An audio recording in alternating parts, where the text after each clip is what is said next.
আরও ৪৬ হেফাজত নেতার ব্যাংক হিসাব খতিয়ে দেখছে সরকার। হেফাজত ইসলামের আরও ৪৬ জন নেতার ব্যাংক হিসাব লেনদেন খতিয়ে দেখা হচ্ছে। এর অংশ হিসাবে তাদের ব্যাংক হিসাবের তথ্য চেয়েছে কেন্দ্রীয় ব্যাংকের বাংলাদেশ ফিনান্সিয়াল ইন্টেলিজেন্স ইউনিট। এর আগে গত এপ্রিলে হেফাজতের আমির জুনায়েদ বাবুনগরী সহ কওমি মাদ্রাসা কেন্দ্রিক সংগঠনটির শীর্ষ পর্যায়ে ৫৪ নেতার ব্যাংক হিসাবের তথ্য চেয়েছিল সন্ত্রাসে অর্থায়ন ও অর্থ পাচার প্রতিরোধে কাজ করা বিএফআইইউ। নাম প্রকাশ না করার শর্তে বিএফআইইউ এর একজন কর্মকর্তা প্রথম আলোকে বলেছেন, একটি গোয়েন্দা সংস্থা হেফাজত নেতাদের ব্যাংক হিসাবের তথ্য চেয়েছে। কারো হিসাব বড় অঙ্কের অর্থ লেনদেন হলে তাদের হিসাব নিয়ে আরো পরিদর্শন হবে। কোথা থেকে কি উদ্দেশ্যে টাকা এসেছে এবং কোথায় খরচ হয়েছে তা খতিয়ে দেখা হবে। তাদের নামে ব্যাংক হিসাব খোলার ফর্ম, কেওয়াইসি, লেনদেন বিবরণী, কার্ড লেনদেন সহ যাবতীয় তথ্য চাওয়া হয়েছে। নতুন করে যে ৪৬ জনের ব্যাংক হিসাব চাওয়া হয়েছে তাদের অধিকাংশই হেফাজতের বিগত কেন্দ্রীয় কমিটিতে ছিলেন। তাদের মধ্যে রয়েছেন হেফাজত ইসলামের সাবেক যুগ্ম মহাসচিব মাওলানা জুনায়েদ আল হাবিব, সাবেক প্রচার সম্পাদক গাজী ইয়াকুব উসমানী, সাবেক শিক্ষা ও সংস্কৃতি সম্পাদক হারুন ইজহার, সাবেক সহকারী আন্তর্জাতিক সম্পাদক মাওলানা শোয়েব আহমেদ, সাবেক সহকারী প্রচার সম্পাদক মাওলানা কামরুল ইসলাম কাশেমী, সাবেক সাংগঠনিক সম্পাদক মাওলানা আজিজুল হক ইসলামাবাদী, সাবেক যুগ্ম সম্পাদক মাওলানা জালাল উদ্দিন সহ আরো অনেকে। নেতাকর্মীদের যুদ্ধের প্রস্তুতি নিতে বলেছেন মির্জা ফখরুল। বিএনপি মহাসচিব মির্জা ফখরুল ইসলাম আলমগীর বলেছেন, আওয়ামী লীগ নিজ ইচ্ছায় ক্ষমতা ছাড়বে না, মেধা ও প্রজ্ঞার লড়াইয়ের মাধ্যমে তাদের কাছ থেকে ক্ষমতা ছিনিয়ে আনতে হবে। এজন্য আপনাদের নেতাকর্মীদের যুদ্ধের প্রস্তুতি নিতে হবে, যুদ্ধ করতেই হবে। এরা এমনি এমনি আপনাকে ক্ষমতায় নিয়ে আসবে না। এরা একেবারেই ডিক্টেটর বনে গেছে। নির্বাচন করে এরা কোনোদিন জিততে পারবে না। এরা নির্বাচন নিয়ে তামাশা করবে, কিন্তু সবকিছু নিয়ন্ত্রণ করে নিজেদেরকে জয়ী করবে। বুধবার সকালে নয়াপল্টনে বিএনপির কেন্দ্রীয় কার্যালয়ের নিচতলায় জিয়াউর রহমানের ৪০তম মৃত্যুবার্ষিকী উপলক্ষে বই প্রদর্শনী ও আলোচনা সভায় বিএনপি মহাসচিব এসব কথা বলেন। মির্জা ফখরুল বলেন, নির্বাচন করে কখনো আওয়ামী লীগ জিততে পারবে না জেনেই স্বৈরাচারী কায়দায় ক্ষমতায় টিকে আছে। নির্বাচনের সময় আসলেই জনগণকে ধোঁকা দিয়ে তারা নির্বাচনী খেলা তৈরি করে। তিনি বলেন, দেশে এখন করোনা আর আওয়ামী লীগ সরকার, এই দুই দানব সকল কিছুকে তছনছ করে দিচ্ছে। ফলে আমরা বাধাগ্রস্ত হচ্ছি। এটাকে জয় করতে হবে, এই জয় করেই এগোতে হবে। আওয়ামী লীগের সাধারণ সম্পাদক ওবায়দুল কাদেরের বক্তব্যের সমালোচনা করে মির্জা ফখরুল বলেন, ওদের কথার কি উত্তর দেব? ওদের কথায় তো ঘোড়াও হাসে।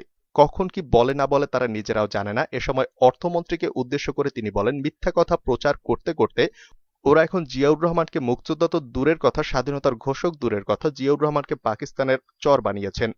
উনি এমনভাবে কথা বলেন, জোরেও বলেন না, রাগ করেও বলেন না, ঠান্ডা মেজাজে কথা বলেন, মনে হয় সত্যি কথাই বলছেন। আজকে স্বাধীনতার ৫০ বছর পরেও তারা ইতিহাসকে এভাবে বিকৃত করে চলেছে।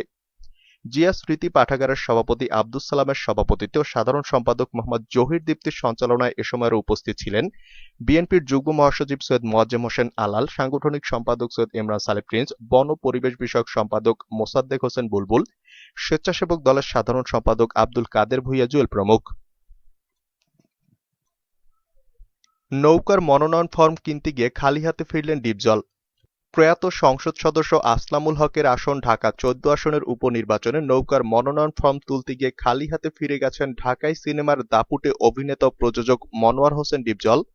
রাজধানীর ধানমন্ডিতে আওয়ামী লীগ সভাপতি শেখ হাসিনার রাজনৈতিক কার্যালয়ে নৌকার মনোনয়ন ফরম তুলতে যান ডিপজল। এ সময় মিরপুরের মোল্লা পরিবারের সন্তান ও সাবেক বিএনপি নেতা এখলাস উদ্দিন মোল্লা যান নৌকার ফরম কিনতে, কিন্তু সাবেক এই দুই বিএনপি নেতাকেই ফিরতে হয়েছে খালি হাতে।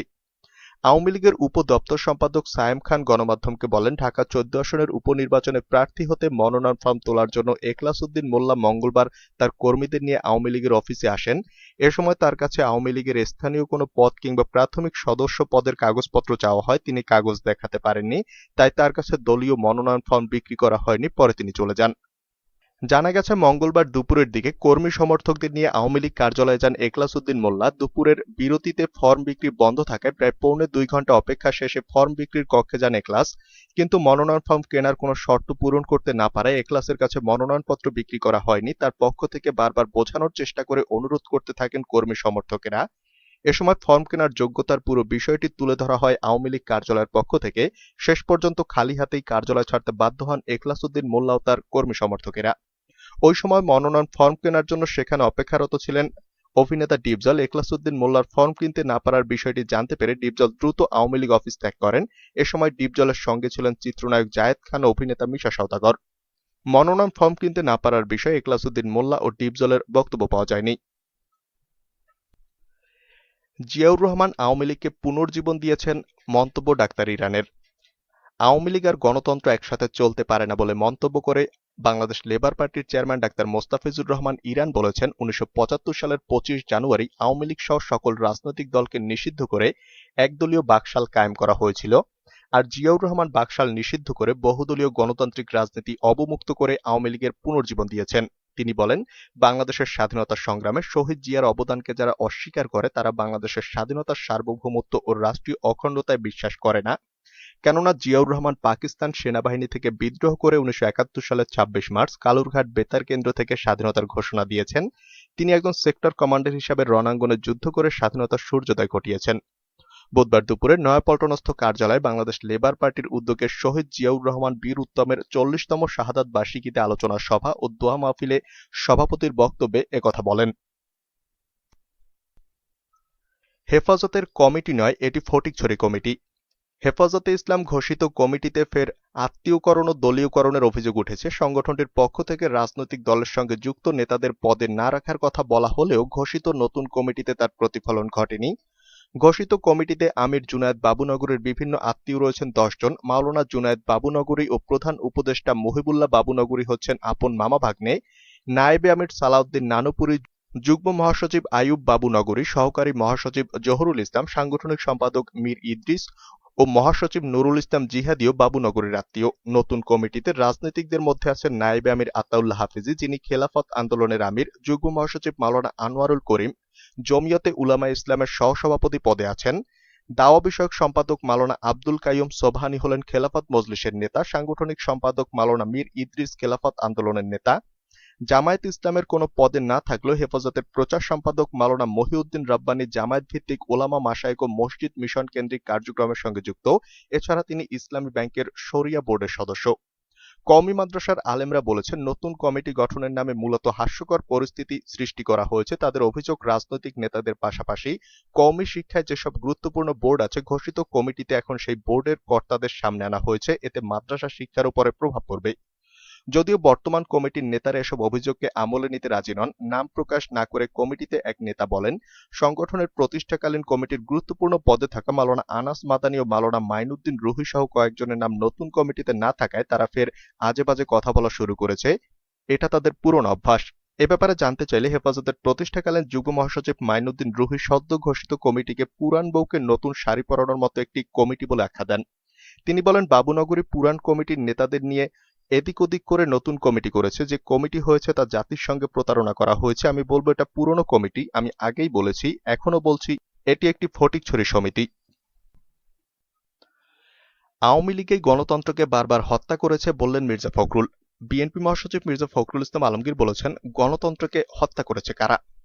আওয়ামী লীগই গণতন্ত্রকে বারবার হত্যা করেছে। মঙ্গলবার বিকেলে জাতীয় প্রেস ক্লাবে এক আলোচনা সভায় মির্জা ফখরুল ইসলাম একথা বলেন। মির্জা ফখরুল আওয়ামী লীগের সাধারণ সম্পাদক ওবায়দুল কাদেরের উদ্দেশ্যে প্রশ্ন করেন, যে সংবিধান ১৯৭২ সালে আপনাদের দ্বারা তৈরি, সেই সংবিধানকে কেটে ছিঁড়ে সবকিছু শেষ করে দিয়েছে কে? আওয়ামী লীগ আর আপনারা। যে তত্ত্বাবধায়ক সরকারের জন্য আপনারা ১৭৩ দিন হরতাল করলেন, লগি বৈঠে দিয়ে মানুষকে মারলেন, বুকের উপরে উঠে নাচলেন, সেই তত্ত্বাবধায়ক সরকার কে সরালো? আওয়ামী লীগ। এই শেখ হাসিনা, এই প্রধানমন্ত্রী। মানুষের ভোটের অধিকার কেড়ে নিলেন আপনারা। বিএনপির প্রতিষ্ঠাতা জিয়াউর রহমানের ৪০তম শাহাদাত বার্ষিকীতে ঢাকা মহানগর উত্তর বিএনপি এ আলোচনা সভার আয়োজন করে। বিএনপির মহাসচিব বলেন, জনগণ ভোটের মাধ্যমে গণতান্ত্রিক উপায়ে সরকার নির্বাচন করবে, সেই অধিকারই তো এখন নেই। শান্তিপূর্ণভাবে ক্ষমতা হস্তান্তরের পথ বন্ধ হয়ে গেছে। আমি তাদের আবারও বলছি, তত্ত্বাবধায়ক সরকারের বিধান আবার আনুন। শান্তিপূর্ণভাবে ক্ষমতা হস্তান্তরের পথ রুদ্ধ করবেন না। তার পরিণতি গোটা বিশ্বের জানা। এর ফল খুব খারাপ। দলের নেতাকর্মীদের আশাহত না হওয়ার আহ্বান জানিয়ে মির্জা ফখরুল ইসলাম বলেন, আমাদের মধ্যে অনেকে বলে, কি ভাই কিছু হবে? এটা যখনই মনে করবেন তখনই বুঝবেন যে আপনি শেষ। একজন মানুষ মরে যায় কখন? সে যখন আশা হারায়। এই হোপস নিয়ে আমাদের থাকতে হবে। একটি সত্য আমাদের মনে রাখতে হবে, এই দেশের শতকরা ৯০ জন মানুষ আপনাদের পক্ষে আছে। আমরা বিশ্বাস করি, আমরা ঠিক পথে হাঁটলে বিজয় আমাদের অনিবার্য।